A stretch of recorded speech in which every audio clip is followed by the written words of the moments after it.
alamin. Allahumma salli wa sallim wa barik ala hadzal nabiyil karim war rasulil azim Muhammad ibn Abdillahil amin wa ala alihi wa sahbihi hudatil mujahidin, amma ba'd. Hadirin hadirat jamaah salat subuh Masjid Al-Muhajirin rahimakumullah. Mari kita sama-sama awali dengan mengucapkan alhamdulillahirabbil alamin, puji syukur untuk Allah atas seluruh nikmat yang Allah masih berikan kepada kita sekalian, termasuk kita semua dihadirkan kembali oleh Allah di subuh ini. Mudah-mudahan seluruh rangkaian ibadah kita pada hari ini diridhoi oleh Allah Subhanahu wa taala. Salawat dan salam semoga terlimpah untuk Rasul kita yang terakhir, Nabi kita Muhammad sallallahu alaihi wasallam, dan mudah-mudahan pula terlimpah untuk keluarga Rasulullah, para sahabat, tabi'in, tabi'ut tabi'in, insyaallah termasuk kita sekalian hingga akhir zaman. Bapak dan Ibu sekalian, kita lanjutkan kembali kaji fikih kita. Pada bulan kemarin kita sudah membicarakan tentang niat. Lalu kecenderungan bahasan kita itu di mana? Kecenderungan bahasan kita itu saya memberikan tentang sholat, Pak. Jadi fikih kita adalah fikih sholat. Jadi nanti bagaimana ke depan sholat yang kita dapatkan itu sesuai juga dengan petunjuk-petunjuk dari Rasulullah dan juga petunjuk-petunjuk dari para ulama. Tentunya itu yang menjadi dasar atau sumber dari kita melaksanakan sholat. Dan kemudian yang kedua yang ingin saya tekankan kembali sekali lagi kepada Bapak dan Ibu sekalian, kita belajar fikih berarti akan terjadi perbedaan. Sehingga perbedaan-perbedaan ini sekali lagi jangan menjadikan kita itu akhirnya merasa benar sendiri, ya, sehingga merasa akibatnya nanti dengan sikap-sikap seperti sikap eksklusif, ya. Nah, sikap-sikap inilah sebetulnya yang tentunya kita tidak inginkan, ya, selama dasarnya adalah dari Rasulullah, kemudian juga para ulama-ulama menekankan pendapat-pendapat seperti itu. Mari ada sikap legowo buat kita di dalam memahami tentang fikih ini. Dan kemudian yang berikutnya yang harus juga kita pahami ketika kita nanti sudah masuk kepada materi fikih ini, tentunya harus kita pahami lagi bahwa objek fikih adalah orang yang melaksanakannya, yaitu yang kita sebut dengan mukallaf, di mana mereka adalah dibebani untuk menjalankan perintah-perintah Allah dan mereka dibebani untuk menjauhkan larangan-larangan Allah. Nah, itu semua disebut sebagai orang-orang yang mukallaf. Nah, baik Bapak dan Ibu sekalian, kita ingin memahami lebih dulu apa yang menjadi pengertian sholat menurut para ulama. Nah, kenapa saya katakan pengertian sholat menurut para ulama? Karena definisi sholat itu berdasarkan hadis-hadis Nabi tidak ada, ya, sehingga para ulama itu merumuskan dari beberapa hadis-hadis Nabi, termasuk tentunya juga adalah Al-Quran, lalu dirumuskan dan dibuat definisinya, ya. Nah, jadi dari sini kita harus memahami bahwa ketika kita berbicara tentang sholat, maka memang kita tidak bisa lepas dari pendapat-pendapat para ulama. Nah, Bapak sekalian, sholat yang secara etimologinya, secara bahasa, as-shalah,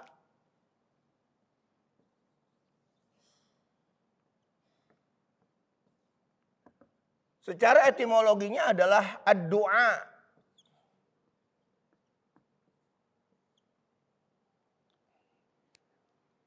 Jadi secara bahasa sholat itu berarti adalah doa. Nah, kenapa disebutkan bahwa sholat itu secara bahasa adalah doa?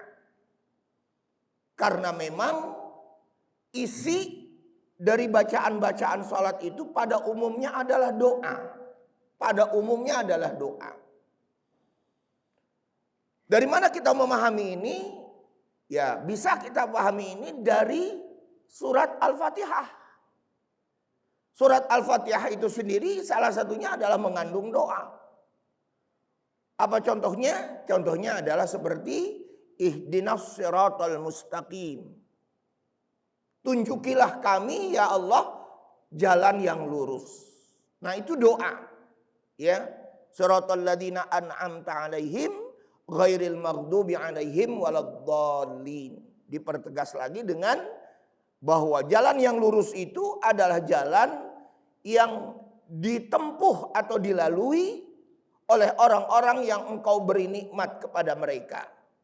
Mereka adalah para nabi, mereka adalah orang-orang soleh, ya, orang-orang yang beriman, itulah yang ditempuh oleh mereka dari jalan yang lurus tersebut, dan bukan jalan yang al-maghdub yang dimurkai, dan juga bukan jalan yang sesat ad-dhalin. Nah, jadi dari apa yang kita baca ini jelas adalah doa Bapak sekalian, ya. Termasuk Bapak juga nanti membaca doa-doa dalam seperti kita ruku, ya.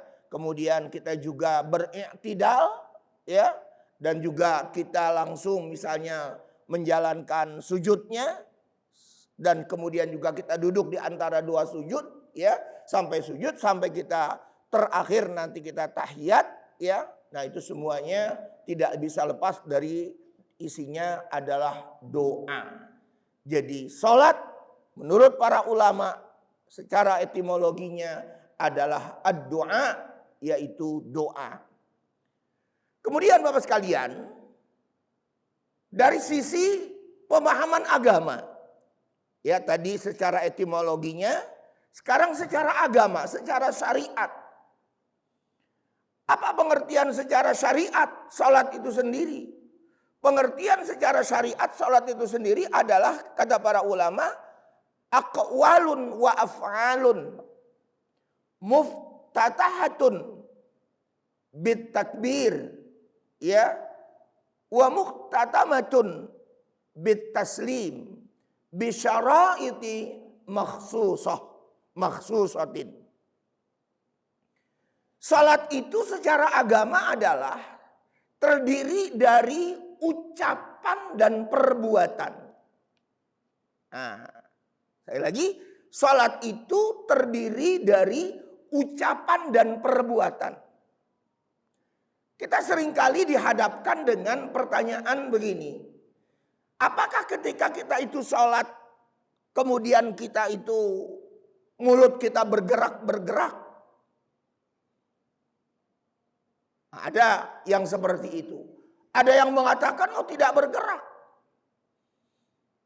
Ternyata diam saja. Nah, inilah yang sering saya katakan pada waktu yang lalu berkaitan dengan sebuah hadis, Pak. Hadisnya apa? Sallu kama ra'aitumuni usalli.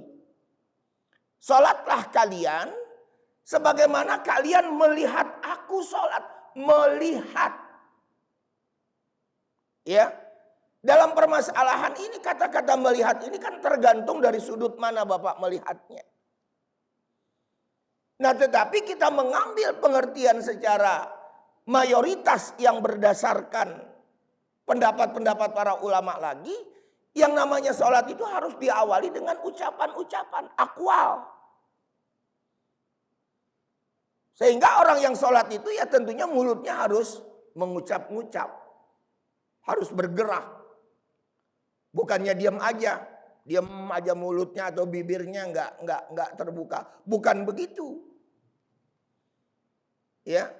Dan kemudian lagi yang keduanya adalah apa, Pak? Wa aqwa wa af'al. Setelah dia mengucap-ngucap, lalu ditambah lagi dengan perbuatan-perbuatannya. Dengan kata lain, dengan gerakan-gerakannya. Bagaimana gerakan kita ketika kita memulai takbiratul ihram? Bagaimana gerakan kita ketika kita ruku', ketika kita i'tidal, dan seterusnya dan seterusnya. Itu adalah gerakan-gerakan. Itulah yang kita sebut dengan af'al dalam bahasa Arabnya. yang dimulai muftatahatun, yang dimulai dengan takbir, bit takbir, yaitu dengan takbir Allahu Akbar. Nah, Bapak sekalian, menjadi perdebatan di kalangan para ulama dalam masalah ini tentang takbir. Apakah kalimat takbir itu boleh diganti apa enggak selain dari Allahu Akbar? Misalnya kita ganti, Pak, Allahul A'zam. Kalau Allahu Akbar itu adalah Allah yang maha besar, tapi kita ganti dengan Allahu A'zam, Allah yang maha agung. Nah, itu nanti perdebatannya ada yang begitu, Pak. Dengan kata yang lain selain dari kata takbir Allahu Akbar itu tadi. Atau yang kedua, Pak, ini yang kedua. Boleh enggak Allahu Akbar itu dirubah, akbarnya duluan, Allahnya belakangan. Jadi akbar Allah atau akbaru Allah. Kalau kita memahami secara grammar, tata bahasa Arab, ilmu nahwunya di sini, kita memahami bahwa Allahu Akbar itu adalah merupakan subjek. Akbarnya adalah predikat. Pertanyaannya, boleh nggak predikat itu diduluin, subjeknya belakangan? Itu pertanyaannya akan begitu, Pak. Ini permainan-permainan bahasa. Karena memang ini juga memang terjadi di kalangan para ulama.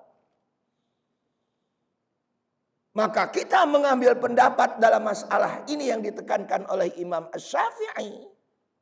Selain lapas-lapas Allahu Akbar itu tidak dibenarkan. Jadi tidak boleh Allahu A'zam, tidak boleh. Walaupun Allahu A'zam itu mengandung pengertiannya yang hampir sama.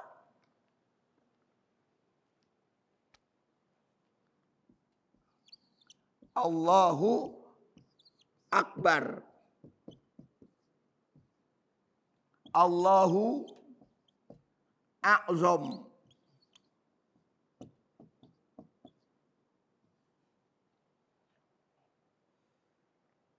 Allah yang maha besar. Allah yang maha agung. Ya, secara khusus memang pengertiannya hampir sama. Tapi teks ini nggak bisa dirubah. Atau tadi kita balik. Akbaru Allah. Ini subjek, ini predikat. Pertanyaannya, boleh nggak predikat itu di depan? Itu. Nah, jadi itu persoalan-persoalan yang harus kita pahami kembali dalam masalah ini. Maka kita tekankan kembali Bapak sekalian, bahwa memang ada pendapat lagi yang menekankan yang namanya sholat itu adalah dogma. Apa itu dogma? Perkara-perkara yang memang harus kita ambil. Kalau memang teksnya seperti begitu, ya sudah. Dari Rasulnya seperti begitu, ya sudah. Itu ada yang mengatakan atau berpendapat seperti itu. Jadi nggak bisa dirubah. Bentuk dari kata takbir ini sendiri. Nah, jadi sekali lagi yang jelas bahwa kalimat takbir yang disepakati oleh para ulama ya dalam masalah ini jelas ucapannya adalah ucapan Allahu Akbar, bukan Allahu A'zam. Nah, itu perdebatan-perdebatan itu ada di dalam bukunya Ibnu Rus ya, Bidayatul Mujtahid itu Pak, di dalam buku perdebatan-perdebatan itu, dan itu dijadikan sebagai buku yang pokok di kalangan para santri. Jadi para santri yang ingin memahami tentang komparatif perbandingan mazhab itu harus membaca yang namanya buku atau kitab Bidayatul Mujtahid. Nah, Bapak sekalian, yang disebutkan dengan takbir itu demikian. Kemudian yang kedua, Pak, wa muhtatamatun bitaslim. Dan nanti ditutup, dikhatam dengan apa? Bitaslim, dengan salam. Nah nanti dalam kaitan ini lagi perdebatan-perdebatannya adalah apakah assalamualaikum warahmatullah sampai di situ saja? Ataukah assalamualaikum warahmatullahi pakai wabarakatuh? Ada wabarakatuhnya ketika kita salam itu. Nah Bapak sekalian, dalam masalah ini pun mayoritas ulama tetap bahwa salam itu sampai warahmatullah. Kalaupun ada oleh sebagian ulama mengatakan dibolehkannya pakai wabarakatuh itu sebetulnya berkaitan dengan sholat jenazah. Jadi Bapak kalau sholat jenazah katanya barulah pakai wabarakatuh. Tapi kalau bukan sholat jenazah atau selain sholat jenazah sampai di warahmatullah saja. Tapi kalau kita katakan kembali Pak, teks-teks hadisnya seperti apa? Teks-teks hadisnya adalah sampai wabarakatuh. Ya, baik yang ke kanan maupun yang ke kiri. Ya, baik yang ke kanan maupun yang ke kiri. Itu sampai wabarakatuh, bukan sampai warahmatullah. Nah, kenapa ini kita kembalikan lagi permasalahan ini Bapak sekalian? Sekali lagi tadi saya sudah katakan Pak, disinilah kita memerlukan panduan yang telah ditetapkan juga oleh para ulama. Sehingga kita tidak bisa mengamalkan bunyi teks-teks hadis itu seperti apa adanya itu tanpa dipandu oleh para ulama. Tanpa dikomentari oleh para ulama. Itu kita tidak bisa seperti itu. Ya, dan kemudian yang berikutnya lagi adalah tadi terakhir bisyaraiti makhsusatin, yaitu dengan syarat-syarat khusus atau syarat-syarat tertentu. Jadi saya ulangi Pak, definisi sholat secara syariat, ucapan, perbuatan yang diawali dengan takbir, diakhiri dengan salam, ya ditutup dengan salam, dan dengan syarat-syarat tertentu. Nah, apa syarat-syarat tertentu Bapak sekalian? Nah, ini kita pahami kembali. Bapak Ibu sekalian, kira-kira apa Pak bedanya syarat sama rukun? Kita sering kadang-kadang overlap tuh. Gak mengerti apa itu syarat, apa itu rukun. Padahal ketika kita ingin ibadah kita itu dinilai legal, ya, dinilai sah oleh Allah Subhanahu wa taala, tentu kita harus memahami apa itu syarat dan apa itu rukun. Dulu di dalam kajian usul fikih pernah saya sampaikan itu, perbedaan syarat dan rukun. Apa itu syarat, Pak? Syarat adalah pekerjaan-pekerjaan yang harus dilakukan sebelum melakukan pekerjaan itu. Sebelum melakukan pekerjaan yang dimaksud. Jadi pendek kata, syarat itu berada sebelumnya. Di luar dari pekerjaan yang akan kita kerjakan. Pekerjaan yang kita maksudkan di sini adalah sholat, Pak. Sebelum kita melakukan sholatnya, maka pekerjaan-pekerjaan itu harus dipenuhi. Itu namanya syarat. Sama juga nanti nilainya. Dua-duanya harus dipenuhi. Demikian juga rukun. Rukun adalah sebaliknya dari syarat itu sendiri. Pekerjaan-pekerjaan yang harus dipenuhi di dalam kita melakukan pekerjaan itu. Di dalam melakukan pekerjaan itu. Di dalam melakukan seperti sholat. Nah itu namanya rukun. Definisinya demikian. Apa contohnya Pak? Gampang contohnya ya Pak ya. Contohnya seperti Bapak mau sholat harus bersuci, harus berwudu. Kalau enggak bersuci, kalau enggak berwudu, maka sholat kita enggak diterima. Bersuci dan berwudu itu ada di mana, Pak? Ada di luar sholat. Sebelum sholat, tadi kita sudah sebutkan. Sedangkan yang namanya rukun, apa itu yang namanya rukun? Berada di dalam. Apa contohnya, Pak? Bahwa rukun itu ada di dalam. Yaitu dimulai dari kita bertakbiratul ihram, Allahu Akbar. Nah, itu ada di dalam.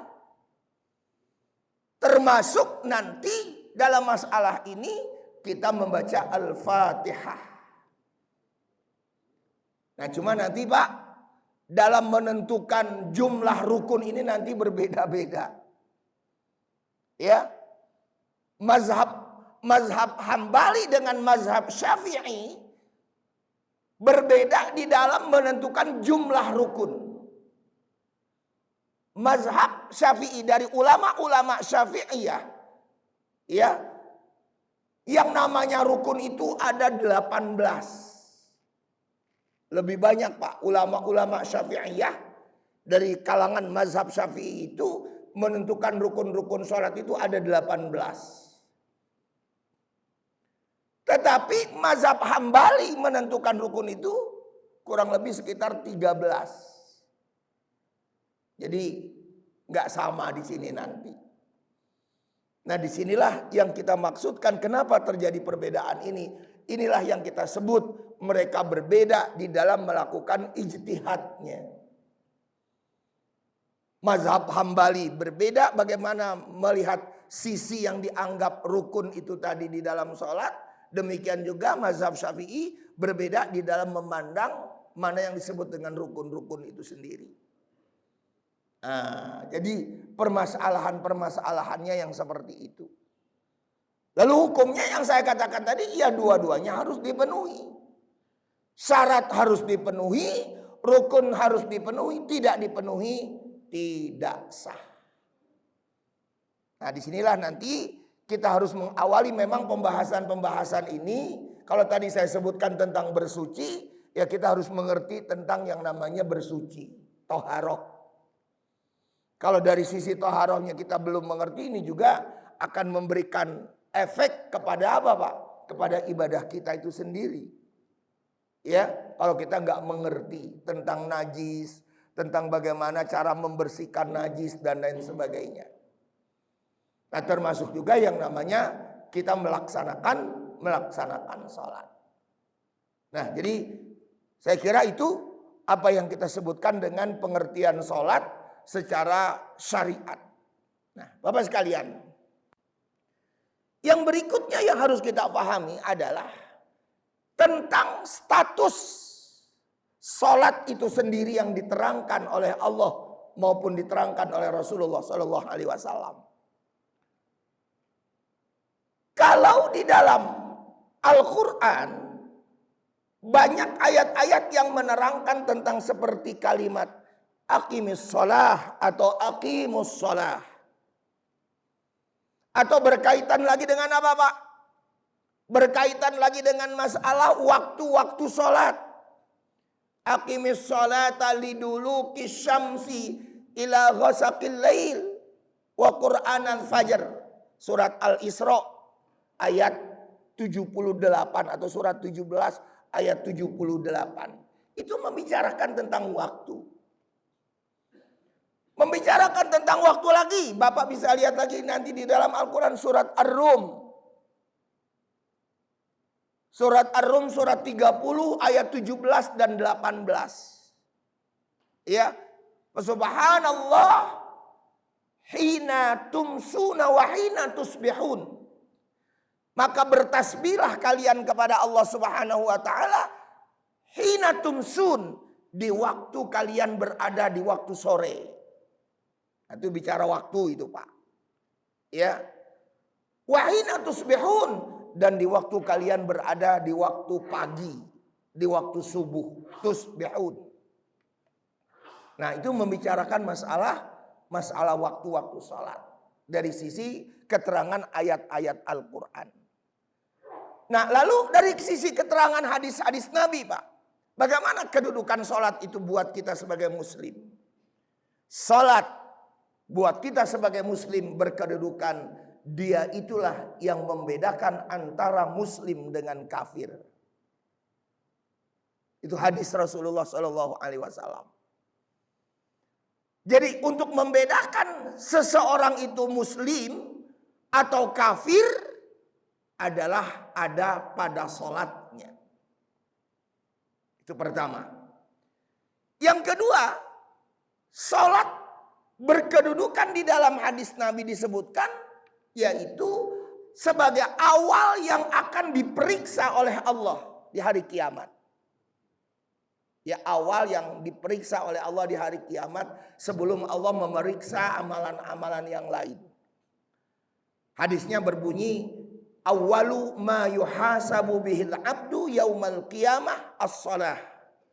Idza saluhat saluha sa'iru amalih wa idza fasadat fasada sa'iru amalih. Awal yang pertama kali dihisab oleh Allah kelak di hari kiamat itu terhadap seorang hamba adalah tentang sholatnya. Kalau sholatnya itu baik, insya Allah perbuatan-perbuatan yang lainnya juga akan baik. Kalau sholatnya buruk ketika diperiksa oleh Allah, maka pasti perbuatan-perbuatan yang lainnya pun akan buruk. Nah, jadi kedudukan sholat begitu urgent Pak. Ya, begitu pentingnya kedudukan sholat ini. Maka dari keterangan-keterangan inilah, sekali lagi Pak, maka dari keterangan-keterangan inilah, sholat 5 waktu itu dinilai oleh para ulama sepakat, ittifaq para ulama, jumhur para ulama, mayoritas ulama berpendapat, sholat yang 5 waktu itu adalah fardu ain buat pribadi-pribadi muslim. Wajib. Nanti hanya siapa Pak? Hanya mazhab Hanafi yang menambahkan wajibnya itu berkaitan dengan sholat witir. Yang berempat tadi wajib termasuk Imam Hanafi tadi. Tapi Imam Hanafi menambahkan, Imam Hanafi mazhab Hanafi menambahkan sholat witir itu juga adalah wajib menurut pendapatnya Imam Hanafi. Ini pahami Pak. Ya, tapi 3 imam. Mulai dari Imam Malik, Imam Syafi'i, Imam Ahmad bin Hambal tidak mewajibkan tentang sholat witir itu. Nah, jadi dari situlah kita memahami kembali mengenai status dari sholat yang menjadi kewajiban kita sebagai seorang muslim muslimah. Nah Bapak sekalian, menjadi pertanyaannya nih Pak, kalau sholat itu adalah kafir, pertanyaannya ini terjadi perdebatan nanti di kalangan antara Imam Syafi'i dengan Imam Ahmad bin Hambal. Kalau memang orang yang meninggalkan sholat itu disebut kafir, pertanyaannya, apakah orang ini nanti harus dikenai hukum bunuh? Karena dia sudah kafir. Nah, dalam masalah ini 3 imam. 3 imam. Maliki, Syafi'i, dan juga Hambali mengatakan dia dibunuh tapi diberikan dulu kesempatan untuk bertobat, ditanya, diinterogasi. Ya, diinterogasi, apa yang menyebabkan Anda tidak sholat? Nah, sebab nanti pengertian tidak sholat ini harus dipahami. Pertama, apakah dia tidak sholat itu menolak perintah syariatnya? Menolak perintah Allah? Perintah sholatnya sekali lagi. Atau kalau dia tidak sholat itu dikarenakan dia itu cuma malas Pak. Malas dikarenakan kesibukannya, lalai. Apakah hanya sebatas itu? Nah, maka kata Imam Syafi'i di dalam masalah ini ditanya dulu, diintegrasi dulu, dikasih kesempatan dulu untuk bertaubat. Kalaupun memang dia nanti dikenai hukumnya adalah hukum bunuh. Nah, kalau mau disebut sebagai kafir. Maka kecenderungan Imam Syafi'i, kecenderungannya nih Pak Imam Syafi'i Pak, dalam masalah ini, bahwa kafir yang dimaksudkan berdasarkan hadis tadi yang saya sebutkan, perbedaan seseorang itu antara muslim dengan non muslim itu ada pada sholat itu, kafir yang disebutkan kata Imam Syafi'i itu, dia masuk ke dalam kategori kafir yang fasik. Jadi tidak murni kafir. Ya, kafirnya adalah kafir yang fasik. Kalau masuk dia kafirnya kafir yang fasik, dia tidak sampai yang namanya menolak syariat perintah sholat itu sendiri. Ya, makanya tadi menurut Imam Syafi'i itu ya harus seperti itu. Diberikan dulu kesempatan untuk bertaubat. Ya, dalam masalah ini jangan sampai nanti langsung diproses, tidak. Dia harus diberikan kesempatan bertaubat. Ya. Nah, jadi dari situ sekali lagi kita memahami kembali bahwa karena kedudukan atau status sholat itu begitu urgent yang saya katakan tadi, maka para imam mazhab khususnya dalam masalah ini, mereka yang sengaja tentunya meninggalkan sholat, maka dia dikategorikan fasik. Tapi kalau memang dia itu menolak syariat sholat, menolak perintah sholat dari Allah Subhanahu wa Ta'ala, itu barulah mereka disebut dengan kafir. Dan kafir yang seperti ini tadi harus dihukum bunuh. Dan itu sepakat para ulama. Tapi kalau suatu negaranya negara menjalankan syariat Islam tentunya Bapak sekalian. Nah, Bapak dan Ibu sekalian, ada dialog Pak antara Imam Syafi'i dengan Imam Ahmad bin Hambal. Dialognya begini Pak. Wahai Imam Ahmad, kata Imam Syafi'i, apakah orang yang meninggalkan sholat itu kafir? Kata Imam Syafi'i. Imam Ahmad bin Hambal menjawab, ya, dia kafir. Lalu bagaimana kalau dia itu mau berislam kembali? Kata Imam Syafi'i kepada Imam Ahmad bin Hambal. Dijawab oleh Imam Ahmad bin Hambal, dia harus bersyahadat kembali. Dia harus mengucapkan syahadatain asyhadu an la ilaha illallah wa asyhadu anna muhammadar rasulullah. Lalu bagaimana kalau orang itu di dalam hatinya itu masih bersyahadat? Di dalam hatinya masih bersyahadat Pak, kata Imam Syafi'i. Cuman dia enggak sholat. Ya, apa dalam masalah ini jawaban dari Imam Ahmad bin Hambal? Berarti katanya sholatnya enggak diterima. Dan dia harus mengulang kembali sholat itu sendiri.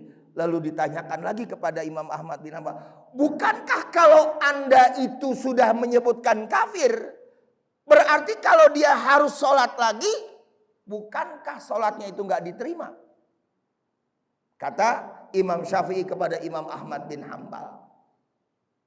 Nah dari situlah Imam Ahmad bin Hambal terdiam Pak, nggak bisa menjawab tentang status kafir atau tidaknya seseorang yang meninggalkan sholat itu sendiri. Ya, karena Imam Ahmad bin Hambal nggak bisa lagi menjawab, maka kesimpulan tadi yang saya sudah sampaikan, apa yang disebutkan oleh Imam Syafi'i itu, bahwa yang namanya meninggalkan sholat itu, selama dia tidak menolak syariat tentang sholat, maka dia tetap dalam keadaan fasik saja hukumnya. Bukan hukumnya kafir. Nah, jadi dosanya adalah dosa kefasikan. Apa itu Pak fasik Pak? Fasik itu artinya orang yang doyan berbuat dosa. Nanti kan ada apa namanya sebutan-sebutan khusus ya Pak ya, dari sisi apa namanya disebut tadi fasik, zalim, munafik dan lain sebagainya, itu ada sebutan-sebutannya. Seperti misalnya orang-orang yang merasa berat untuk melaksanakan sholat subuh dan sholat isya, maka dia masuk ke dalam kategori munafik, ya, berat, ya, untuk melaksanakan sholat subuh dan sholat isya, maka disebut sebagai orang itu adalah munafik. Nah, jadi dari sini kita memahami kembali ya bahwa apa yang disebutkan secara mayoritas dari ulama-ulama Syafi'iyah itu memang demikian Pak. Bahwa yang jelas bagi kita sholat seluruhnya para ulama sepakat mempunyai status yang sangat penting buat kita dalam kehidupan sebagai seorang muslim dan seorang muslimah. Nah, saya kira itu Bapak sekalian kita memahami dari sisi pengertian dan juga status dari sholat ya yang harus kita pahami. Insya Allah kita lanjutkan lagi nanti dengan bagaimana kita memulai sholat itu sendiri. Disilahkan Pak, ada yang mau ditanyakan atau kita berdiskusi.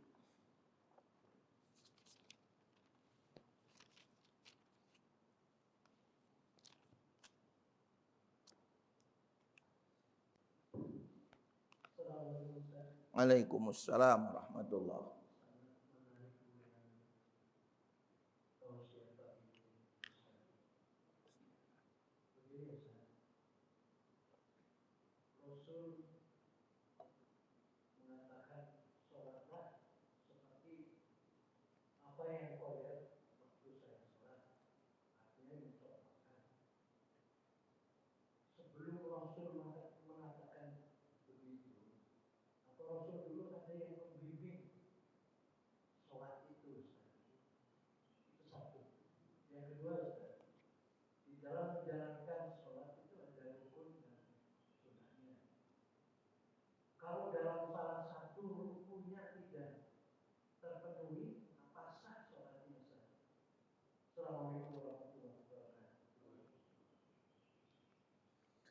Ya,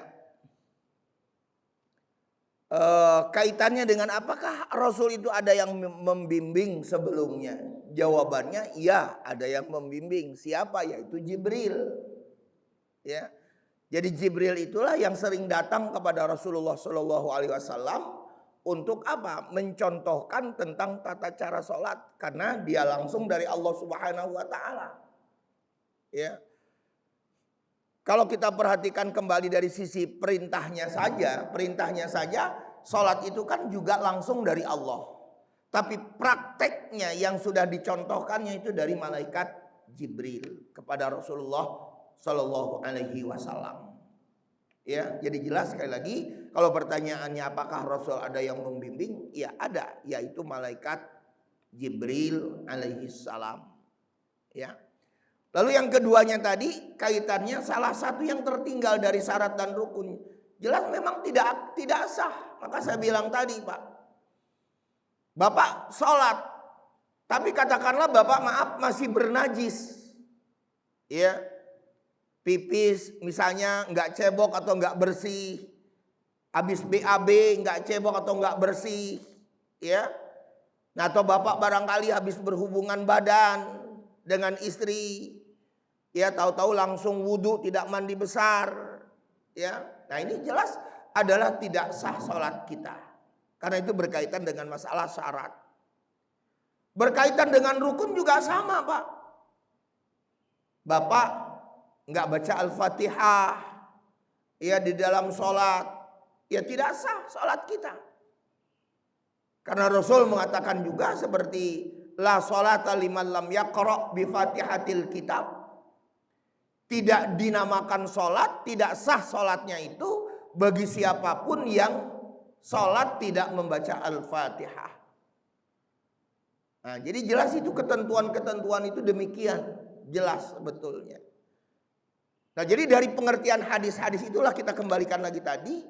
Bagaimana para ulama itu menetapkan yang namanya rukun-rukun itu. Ya, Bagaimana para ulama itu menetapkan yang namanya syarat-syarat sahnya sholat itu. Nah, jadi dari pengertian itu kan memerlukan ijtihad sekali lagi Pak, para ulama itu. Kalau kita tidak berdasarkan atau tidak bersumber dari bimbingan-bimbingan para ulama, kita nggak akan mungkin bisa untuk menetapkan, oh yang ini dimasukkan ke rukun, oh yang ini dimasukkan ke syarat. Kita nggak bisa kalau nggak ada bimbingan dari ulama. Ya, makanya ini kita perlebar sedikit. Ya, kita biar bagaimanapun katanya harus mengikuti Rasul, betul kita harus mengikuti Rasul. Tapi apakah kita paham teks-teks hadis itu? Kan nggak mungkin. Supaya bisa paham ada bimbingan para ulama yang membimbing tentang bagaimana praktek sholat itu sendiri.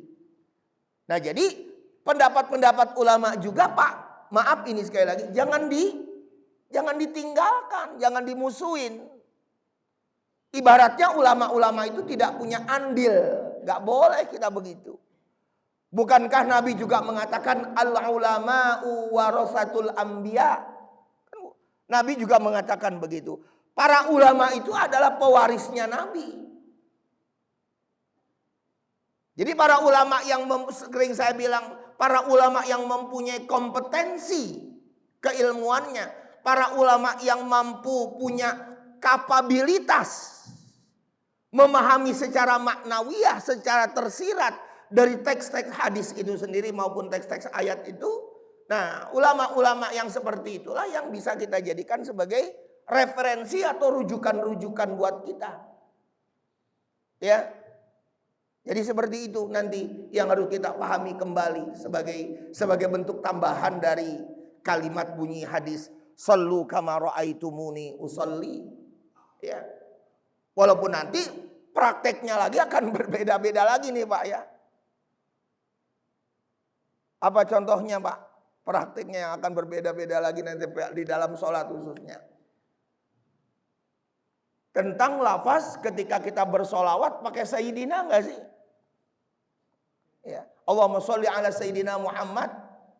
Pakai sayyidina apa enggak? Kalau memang melihat teks-teks hadisnya enggak ada sayyidinanya. Kalau tadi saya katakan sholat itu adalah dogma yang harus diikuti langsung tanpa menambahkan, tanpa mengurangi, maka berarti apa yang sudah ada di dalam teks itu ya kita pakai. Jadi di dalam masalah ini kata sebagian ulama lagi nih Pak nih, sebagian ulama lagi saya katakan jangan nambah-nambahin sayyidina di waktu kita bersolawat di dalam sholat. Jadi Allahumma sholli ala Muhammad wa ali Muhammad dan seterusnya. Gitu aja nggak usah pakai Allahumma sholli ala Sayyidina Muhammad. Nah nanti di situ menjadi persoalannya terjadi di kalangan para ulama Syafi'iyah Pak. Kalau saya sebutkan nanti begini Pak. Ulama-ulama Syafi'iyah itu yang bagaimana sih? Ulama-ulama yang mengikuti mazhab Syafi'i. Itu disebut ulama-ulama Syafi'iyah. Tapi Syafi'i sendiri, Syafi'i secara pribadi Pak. Sekali lagi Syafi'i secara pribadi itu tidak menambahkan sayyidina. Silakan aja nanti lihat di kitabnya Imam Syafi'i yang terkenal dalam masalah fikih Al-Um. Ya. Nah, tetapi terjadi di kalangan para ulama-ulama Syafi'iyah itu ada penambahan itu. Nah itu bagaimana? Itu persoalan lagi nanti sebetulnya. Kalau ulama-ulama Syafi'iyah itu mendasarinya itu dengan apa Pak? Sebuah ayat itu di surat Al-Hasyr. Surat Al-Hasyr itu surat ke-59 di ayat ke-7 dengan bunyi wa ma atakumur rasulu fakhudhuh wa ma nahakum anhu fantahu. Apa yang Rasul datangkan kepada kalian maka ambil, dan apa yang Rasul larang kepada kalian atau buat kita maka jauhkan. Pertanyaannya Pak nanti dari teks ini adalah pakai Sayyidina dilarang apa enggak? Pertanyaannya gitu. Kan ayat itu mengatakan apa yang dilarang dijauhkan. Pertanyaannya apakah pakai Sayyidina dilarang apa enggak? Nah, enggak ada larangannya. Ya. Lalu bagaimana apa yang saya bilang itu tadi, Pak? Bahwa sholat itu adalah baku, dogma yang harus kita terima. Kalau memang teksnya begitu ya sudah begitu. Nah, ulama yang mengatakan begini menyandarkan kepada sebuah kaidah fikih, Pak. Apa kaidah fikihnya, Pak? Dikatakan oleh para ulama yang tidak sepakat tadi dengan menggunakan Sayyidina itu. Al aslu fil ibadah at-tauqif wal ittiba'. Dasar dari ibadah itu at-tauqif. Apa itu at-tauqif? Diam. Apa itu diam, Pak? Enggak mengurangi, enggak menambahi. Itu namanya diam. Enggak maju, enggak mundur. Diam at-tauqif. Wal ittiba'. Apa itu ittiba'? Mengikuti Rasul. Sudah. Rasul enggak nambahin, jangan nambah-nambahin. Nah, itu persoalan-persoalannya. Ya. Nah, jadi ini memang sekali lagi kalau mau ditelusuri secara mendalam ya kayaknya musingin juga ya, Pak ya. Memusingkan kita juga mengkaji fikih itu begitu memang, Pak. Bisa ruwet juga. Ya saya kira itu, Pak, terlalu lama nanti.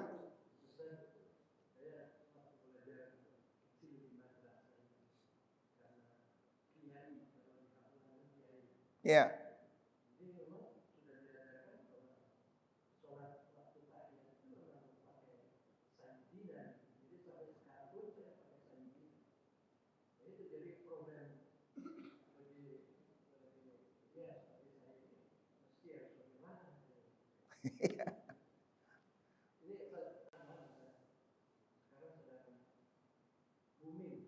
Hmm. Hmm.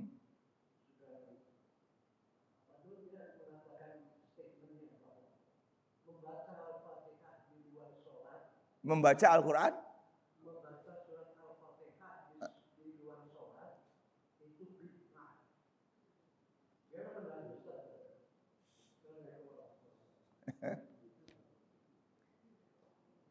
Iya. Seharusnya kalau kita mau masuk kepada konteks hukumnya, bagaimana cara mengeluarkannya ya Pak, ya dalam masalah ini. Banyak hadis-hadis Nabi menjelaskan tentang surat Al-Fatihah itu adalah surat yang luar biasa. Surat yang mengandung berbagai macam keilmuan dan keberkahan-keberkahan. Itu banyak hadis-hadis Nabi yang menerangkan seperti itu tentang surat Al-Fatihah. Ya. Pertanyaannya sekarang adalah apakah kita boleh ketika kita mau memulai ta'lim. Saya misalnya tadi Pak mau memulai ta'lim, saya ngajakin Bapak untuk membaca, mari kita sama-sama mengawali ta'lim kita ini membaca Al-Fatihah. Kalau saya secara pribadi boleh-boleh saja. Kenapa? Hadis yang menerangkan tentang status surat Al-Fatihah itu banyak dan umum. Umum. Nah, nanti persoalannya bagaimana kita bisa memahami tentang teks ayat maupun teks hadis yang sifatnya umum dan yang sifatnya khusus. Pernah kita bahas di dalam kajian usul fikih. Al-am wal khas. Nanti dalam kajian usul fikihnya dengan bunyi seperti itu. Selama tidak ada yang melarangnya, tidak ada yang mengkhususkannya. Membaca surat Al-Fatihah ketika kita ingin membuka ta'lim, boleh-boleh saja. Jangan nanti disebutkan sebagai bid'ah. Dan saya sering bilang pada Bapak nih, Bapak juga jangan sampai terkecoh ya Pak ya. Kata kullu bid'ah dolalah. Kullu ini nggak bisa diartikan secara general. Nggak bisa diartikan secara general, Pak. Walaupun memang kalau kita mau artikan teksnya ke dalam bahasa Indonesia ini artinya setiap yang bid'ah. Kata-kata setiap itu kan memang umum. Tetapi dalam prakteknya kata-kata kullu ini nggak bisa digeneralkan. Karena tidak semua perkara itu adalah bid'ah. Tidak semua perkara. Maka disinilah Imam Syafi'i. Sekali lagi Imam Syafi'i. Membagi bid'ah itu terbagi dua. Ada bid'ah dolalah, ada bid'ah hasanah. Bid'ah dolalah yang bagaimana? Bid'ah dolalah itu adalah bid'ah yang bertentangan dengan syariat agama. Itu namanya dolalah. Kullu bid'atin dolalah. Wa kullu dolalatin finnar. Man ahdatsa fi amrina hadza ma laisa lahu minhu fahuwa raddun. Kalau bid'ahnya adalah bid'ah yang bertentangan dengan agama. Sekarang Pak, sekarang nih, saya mau membuka taklim. Baca Al-Fatihah bertentangan enggak Pak dengan agama? Enggak. Masa bertentangan sih saya ngajak Bapak baca Al-Fatihah? Nah, jadi dalam masalah ini harus kita luruskan dulu. Ya, harus kita luruskan dulu tentunya. Ya, apa sebetulnya kata-kata kullu itu? Sebab kalau kata kullu itu semua yang tidak dilakukan oleh Rasul itu adalah bid'ah. Semua misalnya mengatakan begitu. Orang yang mengatakan begitu juga nggak konsekuen, Pak.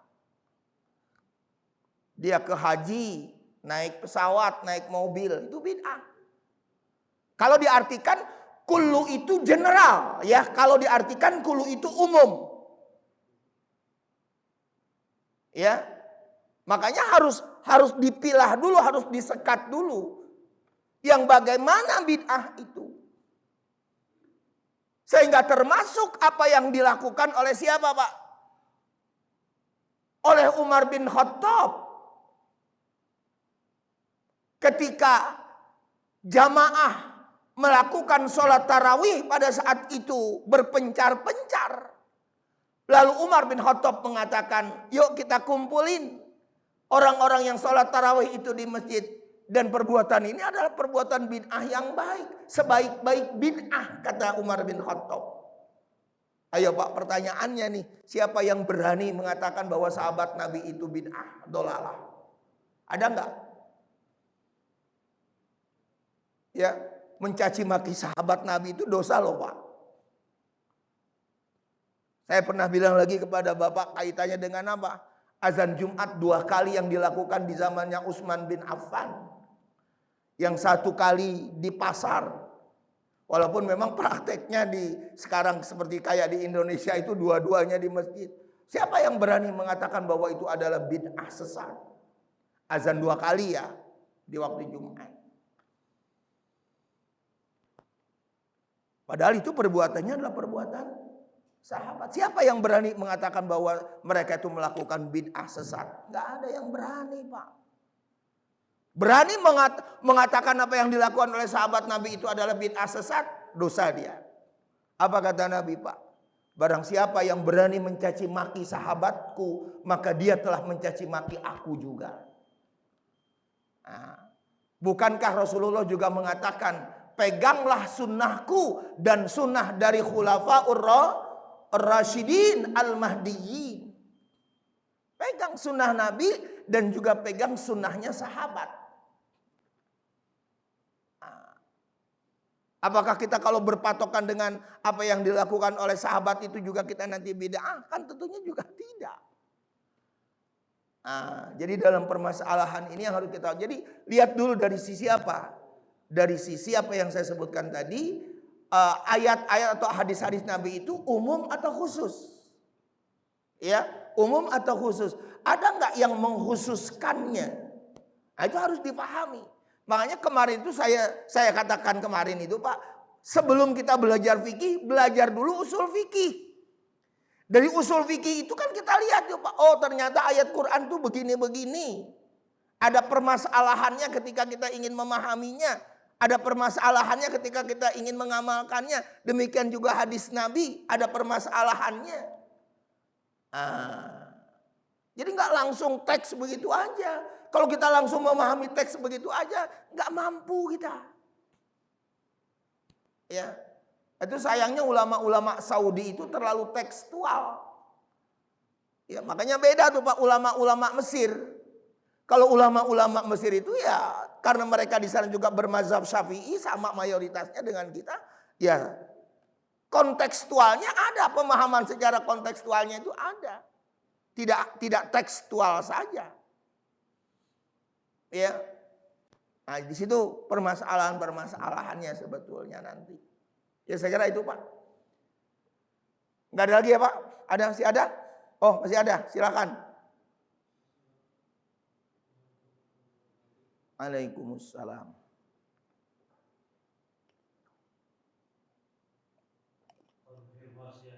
Iya.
Ya, sebetulnya hadis itu dinilai juga sebagai hadis yang dhaif Pak. Tidak menekankan kepada kesahihannya. Kalaupun ini mau dijadikan sebagai sumber atau pegangan buat kita untuk menentukan dalam hadis itu, ya sifatnya untuk menambah wawasan saja, perbandingan yang menjadi nasihat Pak. Kalau Allah tadi mengatakan bahwa sholat yang kamu kerjakan wahai Jibril belum bagus, sedangkan sholat yang akan dilakukan oleh umat Nabi Muhammad itu lebih bagus, itu perbandingan untuk nasihat kita. Makanya di sini kaitannya kalau kita masuk kepada ilmu hadis ya Pak ya, ilmu mustalahul hadis. Hadis dhaif itu sendiri jangan langsung dibuang, jangan langsung disingkirkan. Bisa kita jadikan satu sebagai nasihat, bisa yang keduanya kita jadikan sebagai fadhailul a'mal, fadhail, ada keutamaan di dalam amal-amal itu sendiri. Itu nanti di dalam kita menyikapi hadis-hadis dhaif tentunya. Ya. Nah, jadi dalam masalah itu sebetulnya sekali lagi hadis itu dinilai oleh para ulama hadisnya tidak kuat atau lemah, tadi saya sebutkan dhaif ya. Dan hadis yang dhaif itu tidak bisa dijadikan sebagai memang penetapan hukumnya, tapi kita bisa mengambil pelajaran atau hikmah dari hadis tersebut. Dan juga yang keduanya tadi sebagai fadhailul a'mal. Karena memang nanti banyak hadis-hadis yang lemah Pak. Seperti contoh lagi, ini kaitannya dengan sholat Pak, khusus dengan sholat. Kalau Bapak mendengar barangkali bunyi hadis gini, Ra'aitun Nabiyya sallallahu alaihi wasallam. Saya melihat Nabi. Ini yang ngomong sahabat nih. Saya melihat Nabi, sholatnya itu blah blah blah blah blah blah blah, misalnya gitu. Nah, pertanyaannya, apakah ini terpenuhi untuk menjadi syarat dari hadis yang sahih. Sedangkan ini hadisnya adalah yang kita sebut dengan hadis ahad. Hadis ahad. Hadis ahad itu adalah hadis yang diterima dari satu orang. Saya bilang tadi, saya melihat Nabi. Berarti satu orang. Sedangkan kriteria untuk disebut hadis sahih itu adalah harus mutawatir. Harus diterima oleh orang banyak, jangan satu orang. Ini kalau kita pendekatannya kepada ilmu hadis. Ya. Nah, kemudian yang keduanya, apakah hadis ini sahih apa marfu atau mauquf? Hadis yang sahih itu harus marfu, artinya marfu apa? Sampai kepada Rasulullah. Mauquf itu hanya perkataan sahabat. Nah, itu nanti jadi persoalannya nanti di situ. Ya. Jadi kembali lagi apa yang Bapak tanyakan tadi, dalam masalah ini hadis itu tidak kuat, lemah, ya. Namun jangan langsung ditolak dari hadis yang tidak kuat atau lemah itu. Bisa kita jadikan sebagai tadi nasihat perbandingannya dan juga mencari dengan fadhailul a'malnya itu. Nah, ini sedikit lagi Pak, saya tambahkan. Boleh enggak kira-kira menggunakan hadis-hadis dhaif itu dalam perkara-perkara akidah? Akidah tauhid. Boleh enggak menggunakan hadis-hadis dhaif itu untuk perkara-perkara tarikh, sejarah atau sirah? Itu persoalan-persoalan. Karena nanti ketika kalau kita sudah masuk kepada masalah sirah, sejarah itu Pak, itu juga banyak hadis-hadis dhaif. Ya, dalam masalah ini. Tapi banyak juga ulama-ulama yang menggunakan hadis-hadis dhaif itu. Itu kita harus pelajari lagi tentang ilmu ulumul hadis atau ilmu mustalahul hadis, ya, untuk bisa memahami seperti itu. Ya, saya kira itu Pak. Gak ada lagi ya Pak ya. Mari kita tutup dengan subhanakallahumma wa bihamdika asyhadu an la ilaha illa anta astaghfiruka wa atubu ilaik. Assalamualaikum warahmatullahi wabarakatuh.